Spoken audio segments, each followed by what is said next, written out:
السلام عليكم ورحمة الله وبركاته. إن الحمد لله نحمده ونستعينه ونستغفره ونعوذ بالله من شرور أنفسنا ومن سيئات أعمالنا. من يهدي الله فلا مضل له ومن يضلل فلا هادي له. وأشهد أن لا إله إلا الله وحده لا شريك له وأشهد أن محمدا عبده ورسوله أما بعد. يا أيها الناس اتقوا ربكم الذي خلقكم من نفس واحدة وخلق منها زوجها وبث منهما رجالا كثيرا ونساء واتقوا الله الذي تساءلون به والأرحام إن الله كان عليكم رقيبا. يا أيها الذين آمنوا اتقوا الله حق تقاته ولا تموتن إلا وأنتم مسلمون.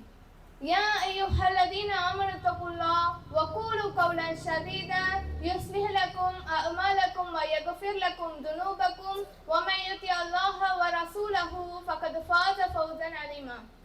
إن أصدق الحديث كتاب الله وأحسن الهدي هدي محمد نبي صلى الله عليه وسلم وشر الأمور محدثاتها وكل محدثة بدعة وكل بدعة ضلالة وكل ضلالة في النار.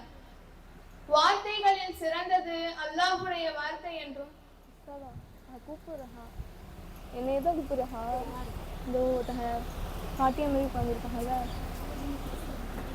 إن أصدق الحديث كتاب الله وأحسن الهدي هدي محمد نبي صلى الله عليه وسلم وشر الأمور محدثاتها وكل محدثة بدعة وكل بدعة ضلالة وكل ضلالة في النار. வார்த்தைகளில் சிறந்தது அல்லாஹ்வுடைய வார்த்தை என்றும் வழிகாட்டுதலில் மிகவும் தெளிவானது முஹம்மது நபி ஸல்லல்லாஹு அலைஹி வஸல்லம் அவர்களின் வழிகாட்டுதல் என்றும் மார்க்கத்தில் புதிதாக உருவாக்கப்படும் அனைத்து அனாச்சாரங்களும் பிதஅத், ஒவ்வொரு பிதஅத்தும் வழிகேடு, ஒவ்வொரு வழிகேடும் நாளை நம்மை நரகத்திற்கு கொண்டு சேர்க்கும் என்பதை எச்சரித்தவராக எனது உரையை ஆரம்பம் செய்கிறேன். அல்ஹம்துலில்லாஹ். இன்று நான் உங்களுக்கு முன் பேச எடுத்துக்கொண்டுள்ள தலைப்பு கல்வியின் சிறப்பு. கல்விங்கிறது அல்லாஹ் மனிதருக்கு வழங்கிய மிக அருட்கொடையில ஒன்றா இருக்கு. மார்க்க கல்வியும் உலக கல்வியும் மனிதனுடைய வாழ்க்கையில இருந்துச்சுன்னா அவனது வாழ்க்கை மிக சிறப்பானதாக இருக்கும். இன்னும் கல்வி மூலமா அவன் அல்லாஹ் அறிஞ்சு கொள்ளலாம். இன்னும் நன்மை தீமைகளை அவன் புரிஞ்சுக்கலாம். இன்னும் மனிதனுக்கு சமுதாயத்திற்கு பயனுள்ள மனிதராக ஆகலாம்.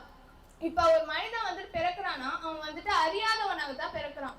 ஆனா இந்த கல்வி அவனை அறிஞராக மாற்றுது. இன்னும் கண் தெரியாத குருடனுக்கு இன்னும்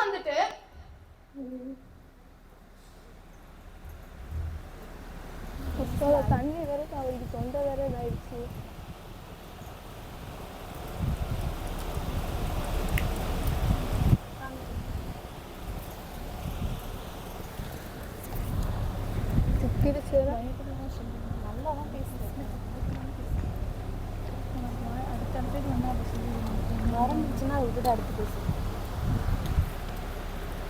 இன்னும் அல்லாஹ் தனது தூதருக்கு முதலாவதாக அருளிய கட்டளையை என்ன அனுப்புறானா, இக்ரா ஓதுகிறாக அப்படின்னு சொல்லிட்டு தான் கூறுறான்.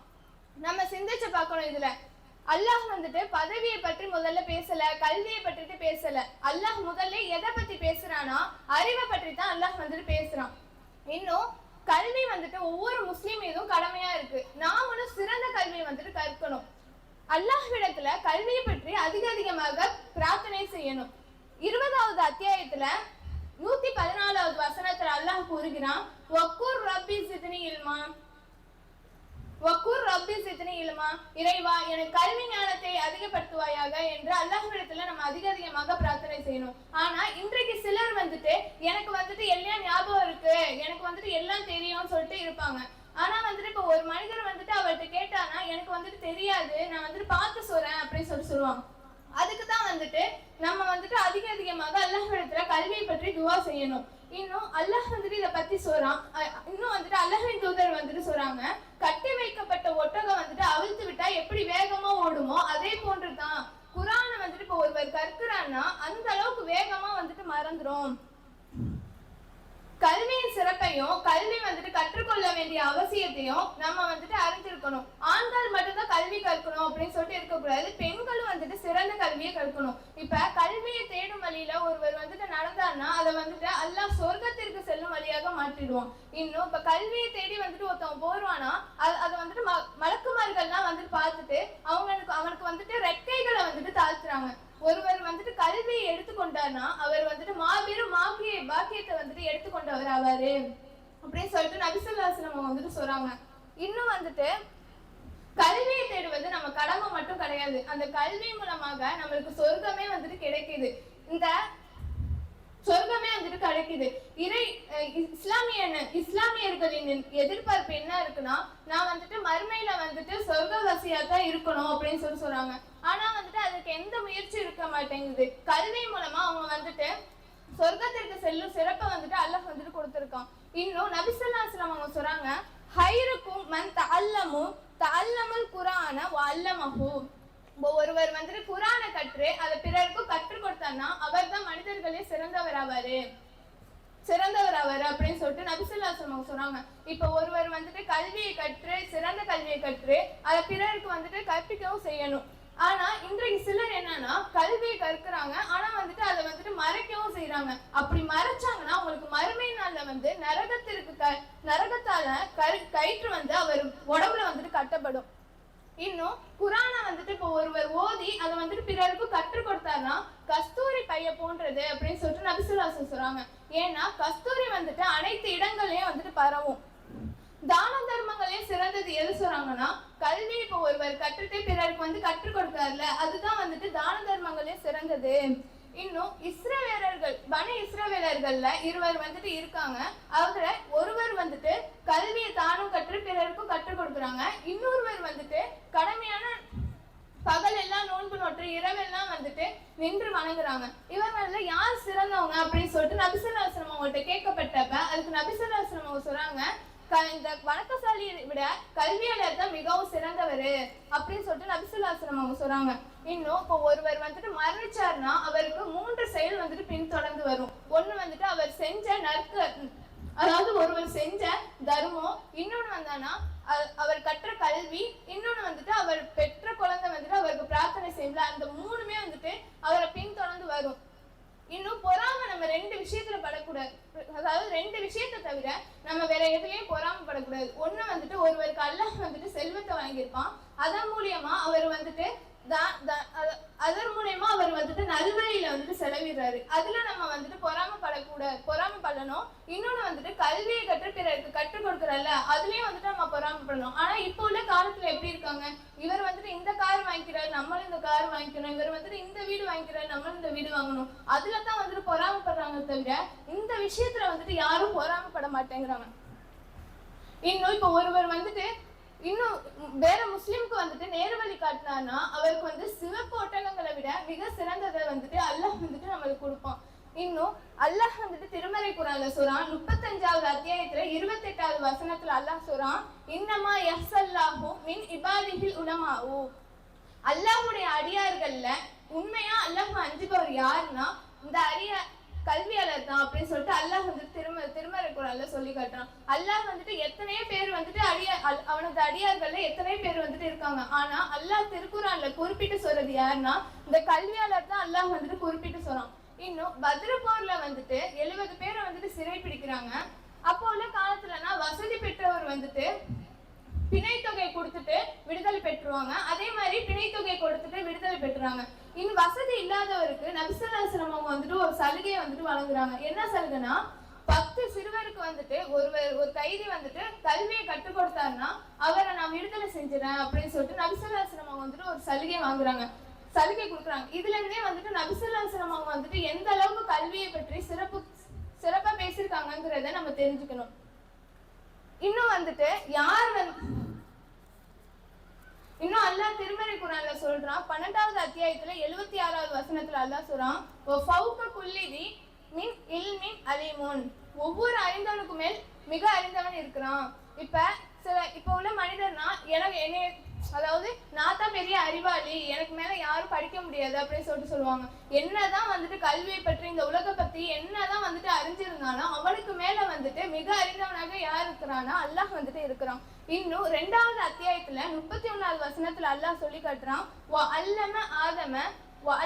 ஆதமல் அஸ்மாஉ குல்லஹா. ஆதமுக்கு அல்லாஹ் வந்துட்டு எல்லாவற்றையும் பெயர்களையும் கற்றுக் கொடுத்தான். ஃபர்ஸ்ட் அல்லாஹ் வந்துட்டு மனிதன் ஆதம் நபி வந்துட்டு அல்லாஹ் படிச்சு முதல்ல என்னத்தை கற்றுக் கொடுக்குறான்னா அறிவை பற்றி தான் வந்துட்டு அல்லாஹ் வந்துட்டு கற்றுக் கொடுக்குறான். இன்னும் மர்மை நாள்ல வந்துட்டு முதல் தீர்ப்பு வழங்கும் நாள்ல முதல்ல யாரு வந்துட்டு வராங்கன்னா ஷஹீத் வந்துட்டு வராரு. அவர் இடத்துல அல்லாஹ் வந்துட்டு அவனுக்கு செஞ்ச அருள்கொடைனா வந்துட்டு எடுத்து காட்டுறான். எடுத்து காட்டினதோட அவர் வந்துட்டு அதாவது எடுத்து காட்டுனதோட நீ வந்து நான் உனக்கு வழங்கிய அருட்கொடையிலிருந்து நீ எவ்வாறு பயன்படுத்தின அப்படின்னு கேட்கக்குள்ள அதுக்கு வந்துட்டு அவர் சொல்றாரு, நான் வந்துட்டு உனக்காகவே வந்துட்டு கொல்லப்பட்டேன் அப்படின்னு சொல்லிட்டு அவர் சொல்றாரு.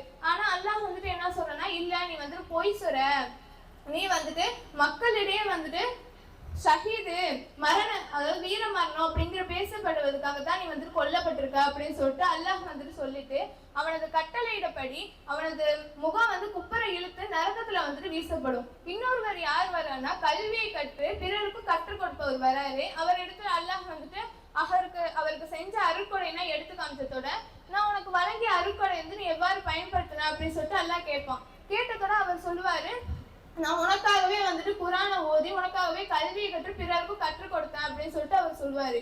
ஆனா வந்துட்டு நீ பொய் சொல்ற, நீ வந்துட்டு மக்களிடையே வந்துட்டு இவர் பெரிய அறிவாளி அப்படின்னு பேசப்படுவதற்காகத்தான் நீ வந்துட்டு குரானையும் கற்ற கல்வியும் கற்ற பிறருக்கும் கற்றுக் கொடுத்த அப்படின்னு சொல்லிட்டு அல்லாஹ் சொல்லிட்டு அவனது கட்டளையிடப்படி அவனது முக குப்பரை இழுத்து சென்று நரகத்துல வந்துட்டு வீசப்பட்டுரும். அடுத்து யார் வரான்னா செல்வத்தை அல்லாஹ் வந்துட்டு ஒருவருக்கு வழங்கி அவருக்கு எந்த இதுவும் இல்லாம எந்த குறைச்சலும் இல்லாம அவர் வாழ்ந்துப்பாரு. அவர் நல்வழியிலையும் வந்துட்டு செலவிட்டு இருப்பாரு. ஏழைகளுக்குன்னா வந்து செலவிட்டு இருப்பாரு. அவரை வந்துட்டு அல்லாஹ் வந்துட்டு கூப்பிட்டு அவருக்கு வழங்கிய அருட்கொடைனா வந்துட்டு எடுத்து காமிப்பான். எடுத்து காமிச்சதோட அவர் வந்துட்டு அறிந்து கொள்வாரு, நீ வந்துட்டு நான் வழங்கிய அருட்கொடை வந்து நீ எவ்வாறு பயன்படுத்தின அப்படின்னு கேட்கக்குள்ள அதுக்கு அவர் சொல்லுவாரு, நான் வந்துட்டு நல்ல வழியில தான் வந்துட்டு உனக்காண்டி நீ எப்படி வந்துட்டு செலவிட சொன்னாயோ அதே மாதிரி தான் நான் செலவிட்டு இருக்கேன் அப்படின்னு சொல்லிட்டு அவர் சொல்லுவாரு. அல்லாஹ் வந்துட்டு நீ வந்துட்டு பொய் சொல்ற அப்படின்னு சொல்லிட்டு அவனது கட்டளையிடப்படி முகம் குப்பரை இழுத்து அவனது நரகத்துல வந்துட்டு வீசப்படும். இதுல இருந்து என்ன தெரியுதுன்னா, இப்ப யார் வந்துட்டு அறிவை கற்று பிறருக்கு கற்றுக் கொடுத்து யார் வந்து மக்கள் பேசப்படுவதற்காண்டி கற்றுக் கொடுக்கிறாரோ அவரை வந்துட்டு அல்லாஹ் அவர் வந்துட்டு சொர்க்கத்தின் வாடை கூட நுகர மாட்டாரு அப்படின்னு சொல்லிட்டு நபி ஸல்லல்லாஹு அலைஹி வஸல்லம் அவங்க சொல்றாங்க. இன்ஷா அல்லாஹ் நம்ம வந்து கல்வியும் கற்று அது பிறருக்கும் கற்றுக் கொடுப்போம் என்று பிரார்த்தித்தவளாய் எனது உரையை நிறைவு செய்கிறேன். வாஹி தவான் அல்ஹம்துலில்லாஹி ரப்பில் ஆலமீன். அஸ்ஸலாமு அலைக்கும் வரஹ்மத்துல்லாஹி வபரகாத்துஹு.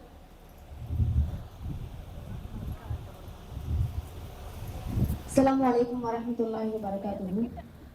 ஒரு மரம் நல்ல பலாபலன்களை கொடுக்கிறது அப்படின்னு சொன்னா அது சிறு செடியாக